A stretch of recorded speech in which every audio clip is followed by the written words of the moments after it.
Здравствуйте, уважаемые товарищи! Мы продолжаем цикл наших передач о героическом эпосе кыргызского народа Манасе. В предыдущих передачах я вам рассказывал о том, что мною на основе варианта сказителя Манаши Сагынбаева Ружбакова написан пятитомный роман «Манас» на кыргызском языке в прозе. Вот эти книги, они перед вами. Я эти книги провел через экспертизу Министерства образования и науки Кыргызской Республики. И все эти книги в настоящее время включены в школьную программу по кыргызской литературе в качестве дополнительного учебного пособия при изучении эпоса Манаса. Затем, чтобы ученикам было легче освоить эпос Манас, я также составил 2 рабочие тетради для школьников 8 и 11 классов. Они также сейчас включены в школьную программу. В настоящее время я работаю над второй частью трилогии Манас Семитея. Мною закончен первый том данного произведения. Сейчас идет работа над вторым томом. Для того, чтобы еще больше популяризировать эпос, я перевел свой пятитомный роман «Манас» на русский язык. И оба этих варианта выставил для продажи на своем интернет-сайте epos-manas.com. Кто желает, тот может приобрести там мои произведения. Чтобы еще больше распространить эпос, я уже в течение более 6 месяцев выпускаю видеоролики на кыргызском и русском языке, где рассказываю об эпосе, читаю отрывки своих произведений. Надо заметить, что мои видеоролики на русском языке сопровождаются субтитрами на 112 языках мира. Это значит, что теперь любой житель нашей земли при желании может знакомиться с эпосом Манас на своем родном языке или языке, наиболее понятном ему. Поэтому у меня к вам просьба: сообщите об этих наших передачах своим родственникам, друзьям, знакомым, проживающим в странах ближнего и дальнего зарубежья. Тем самым вы внесете свой посильный вклад в дело распространения эпоса Манаса. Вот это пока все, что я хотел вкратце сказать вам об эпосе. А теперь, с вашего позволения, я продолжу чтение своего романа.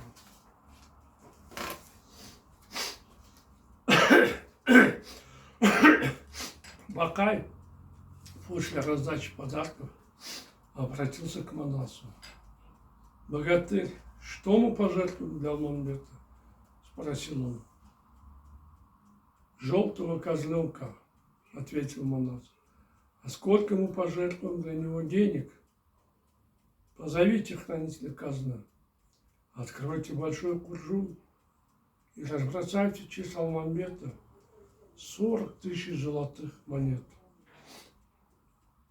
Разбросанные деньги подобрали радостные витязи. «Да здравствует Манас!» – громко приветствовали они повелителя. «За то, что ты проявил такое уважение Алмамбету, пусть Бог будет доволен тобой и откроет тебе дорогу, чтобы ты стал еще более счастливым человеком». Манасу, с улыбкой наблюдавший за радостным витязем, подошел Аживай в сопровождении нескольких тайганов. «Что мы дадим собакам?» – спросил он.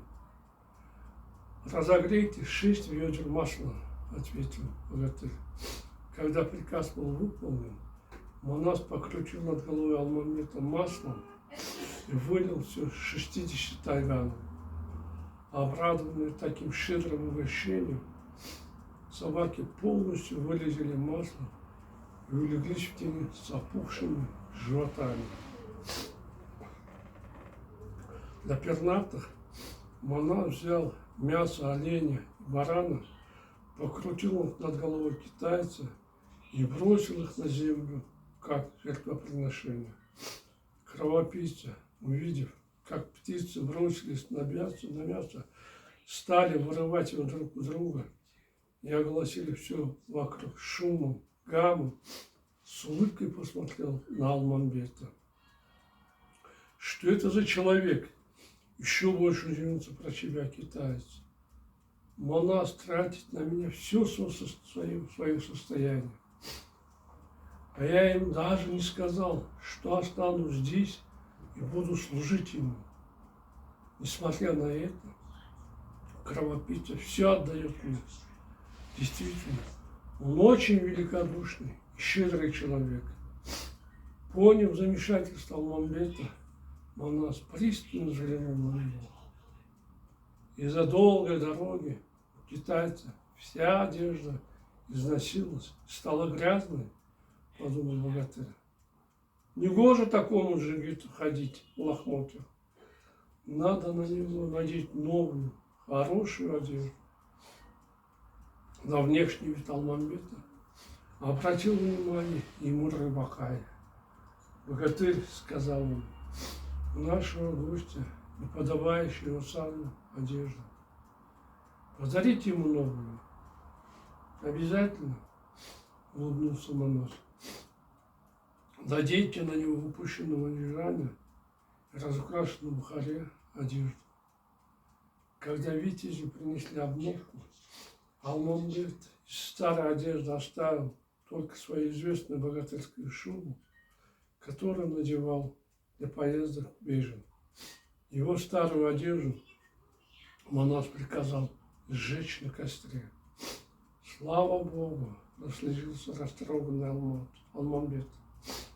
Я считал, что одинок на этом свете, никому не нужен, никто не ценит меня. Оказывается, есть богатырь, который относится ко мне иначе. Как говорила Акеркеч, Манас оказался очень великодушным, щедрым человеком. Она была абсолютно права в том, что нельзя давать оценку человеку, пока не увидишь его. Нельзя верить разным грязным словам, сплетням. Посмотри, кем я был. Несколько дней тому назад я был бродягой, а теперь у меня есть все, что необходимо богатырю. Оружие, конь, одежда. У меня не осталось никакой печали. Если сейчас меня настигнет смерть, я могу с легкой душой отправиться на тот свет. Алмамбет очень обрадовался оказанной ему чести. У него поднялось настроение и высохли горькие слезы. Довольный, он сидел возле Манаса. Богатырь зарезал для Алмамбета жирного жеребенка и угостил всех желтой конской колбасой. В торопях Манас забыл об одной вещи, о которой ему напомнил расторопный Серег.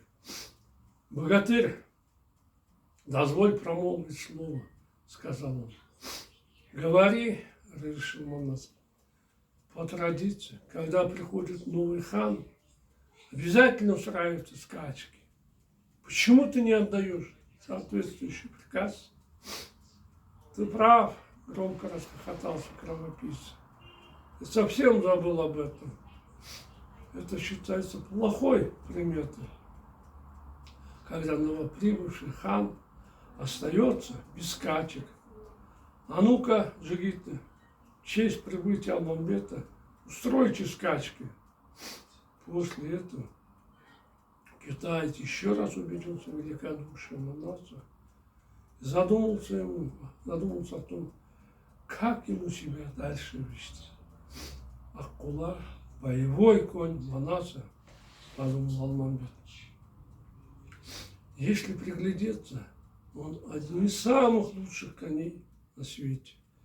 Манас великодушно поступил, на радостях подарив мне такого великолепного коня.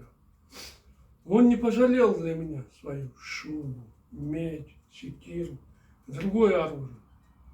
Но не стоит мне проявлять глупость и благодарность. Не стоит лишать Манаса всего обмундирования и коня.